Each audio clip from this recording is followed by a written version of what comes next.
Assalamualaikum warahmatullahi wabarakatuh. Apa kabar semuanya? Semoga dalam keadaan sehat walafiat, tak kurang satu apapun nih. Ini saya sambil menunggu istri belanja ini ya, untuk kebutuhan sehari-hari. Ini ada beberapa yang ingin saya bahas ya, terkait menghadapi libur panjang ini. Jadi meskipun pemerintah ini sudah menetapkan liburnya dikurangi, tapi memang minggu ini pun itu ada 4 hari berturut-turut libur, dan minggu depan juga 4 hari berturut-turut libur. Nah, bagaimana sebaiknya ibu hamil untuk menyikapi libur panjang ini ya, kalau memang harus bepergian? Dan pemerintah sebenarnya sudah menghimbau di masa pandemi ini membatasi perjalanan keluar kota ya. Tapi ya sebagai individu, kalau misalnya memang ada keperluan ya, atau kebutuhan begitu, kalau memang harus pergi karena satu dan lain hal, apa boleh buat. Nah, ini ada beberapa tips ya, supaya memang ketika ibu hamil ini harus terpaksa harus bepergian, itu ada beberapa tips yang harus diperhatikan.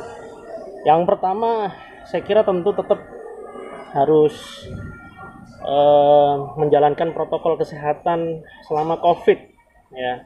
Jadi 3M-nya juga harus dipatuhi, dan VDJ ya, ventilasi durasi jarak, itu kalau misalnya ketemu dengan kolega di luar kota itu juga harus diperhatikan ya. Pakai masker ya, kadang titik lemah memakai masker itu adalah ketika sama-sama kenal dengan teman atau kerabat begitu, sama-sama menganggap semuanya aman, tapi ternyata disitulah ketika misalnya ada makan bersama begitu ya, nah disitulah titik tidak amannya ya, merasa kenal begitu, terus kemudian makan bersama begitu, nah disitulah titik lemahnya sebenarnya. Nah, hati-hati. Jadi saya kira protokol kesehatannya juga harus ketat ya, hati-hati, karena memang semuanya keluar kota, atau misalnya ada kolega dari luar kota datang gitu ya, harus ketat dalam menjaga protokol kesehatan. Oke ya. Dan kita harus selalu menganggap bahwa kita ini infeksius, istilahnya membuat membuat keyakinan bahwa kita ini kayak infeksius buat orang lain, dan orang lain juga infeksius buat kita. Jadi supaya masing-masing juga aware ya satu sama lain. Oke, yang kedua, tips yang kedua adalah kalau memang ibu hamil itu harus bepergian keluar kota, saya kira catatan medis itu jangan sampai ketinggalan.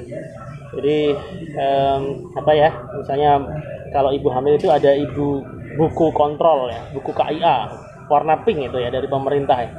Itu jangan sampai ketinggalan, karena buku itu adalah sebagai rekam medis atau sebagai alat komunikasi antara tenaga medis satu dengan tenaga medis yang lain. Jadi kalau misalnya ibu sudah membawa buku itu dan terpaksa harus keluar kota, dan ketika kemudian harus jadwalnya periksa, saya kira itu harus jadwalnya periksa itu ditunjukkan aja itu buku KIA-nya, supaya supaya tenaga kesehatan di luar kota itu bisa tahu riwayat medis, riwayat pemeriksaan, riwayat kesehatannya ibu-ibu semuanya, sehingga tidak mengulang pemeriksaan begitu ya. Jadi dan saya kira itu harus juga dibarengi dengan membawa obat-obatan yang memang sudah diresepkan ya, obat rutin, misalnya vitamin kehamilannya jangan sampai lupa begitu ya. Dan apalagi yang obat yang rutin khususnya untuk yang mempunyai penyakit-penyakit tertentu, catatan dari dokter ya.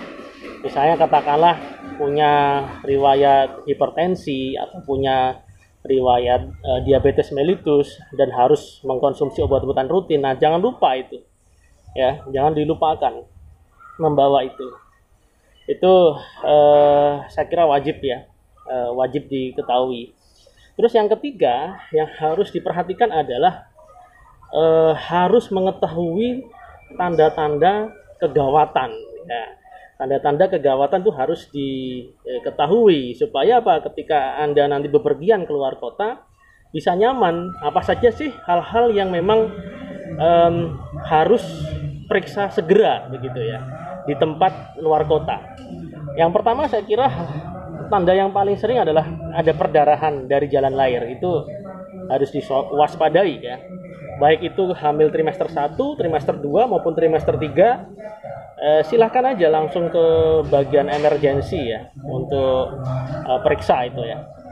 Yang kedua adalah tanda pecah ketuban. Nah, pecah ketuban ini juga harus penting jangan sampai katakanlah keluar cairan dari jalan lahir itu bisa berarti dua, biasa berarti karena memang keputihan atau pecah ketuban. Nah, kalau misalnya ada keluar cairan dari jalan lahir, ya saya kira periksa aja lah daripada menebak-nebak sendiri ya. Oh, ini nggak masalah begitu ya. Tapi diperiksa saja, nanti fasilitas kesehatan yang dimana Anda periksa itu pasti akan memeriksa, membedakan bahwa ini sebenarnya air ketuban apa tidak. Nah, kalau bukan air ketuban saya kira itu aman. Cuman kalau air ketuban ya harus ada penanganan lebih lanjut begitu ya. Itu yang kedua. Yang ketiga, bisa diperhatikan juga untuk gerakan janin ya. Ini khususnya yang sudah bisa merasakan gerakan janin ya. Apalagi khususnya yang mendekati HPL. Itu tolong gerakan janinnya itu juga harus diwaspadai. Ya, kalau gampangannya aturannya itu adalah aturan gerakan 10. Gerakan 10 itu ya ini dalam waktu 12 jam itu minimal ada 10 kali gerakan janin. Jadi gampangannya pagi hari jam 6 pagi sampai jam 6 sore itu 12 jam ya. Dihitung aja. Kalau misalnya sudah ada gerakan janin terasa 10 kali, ya saya kira insya Allah itu sudah sehat untuk hari itu. Nah, itu penting ya. Berarti janinnya itu sejahtera gitu ya untuk hari itu. Oke, terus berikutnya adalah kalau misalnya ada kenceng-kenceng ya, ada perasaan kenceng-kenceng kontraksi begitu di rahimnya. Nah, itu juga tanda-tanda yang harus segera periksa. Ya. Kalau misalnya kontraksinya itu teratur tapi usia kehamilannya itu sudah aterem itu dalam artian mendekati HPL ya, 37 minggu ke atas ya. Dan berat badannya cukup, saya kira nggak masalah. Berarti itu sebentar lagi mau melahirkan. Tapi kalau misalnya usia kehamilannya masih preterm, kurang dari 37 minggu, terjadi kenceng-kenceng, nah itu yang berbahaya. Nanti bisa terjadi persalinan prematur, itu yang harus dicegah ya. Nah, tips berikutnya adalah kalau memang keluar kota harus selalu siaga. Kira-kira rumah sakit mana nih yang harus searching begitu ya. Kira-kira kalau saya berliburan keluar kota, kalau misalnya terjadi apa-apa saya harus kemana begitu ya. Kalau dalam kondisi emergensi, syarat-syarat untuk asuransi juga harus dibawa begitu tentunya. Contoh misalnya kita memakai ibu-ibu memakai BPJS begitu, itu bisa dipakai di seluruh Indonesia kalau pada kasus emergensi. Jadi jangan sampai lupa tidak membawa kartu BPJS atau kartu asuransi yang lain juga bisa dipakai kalau misalnya sewaktu-waktu ada kondisi emergensi. Oke, itu mungkin beberapa tips yang bisa saya sampaikan untuk ibu hamil ya, khususnya menghadapi libur yang panjang ini di tahun 2020 ya, akhir tahun 2020 ya. Semoga semuanya sehat-sehat semuanya, libur juga happy, kehamilan juga sehat baik ibu maupun janinnya. Dan saya ucapkan selamat hari libur dan sampai ketemu lagi ya. Ini mendekati tahun baru. Assalamualaikum warahmatullahi wabarakatuh.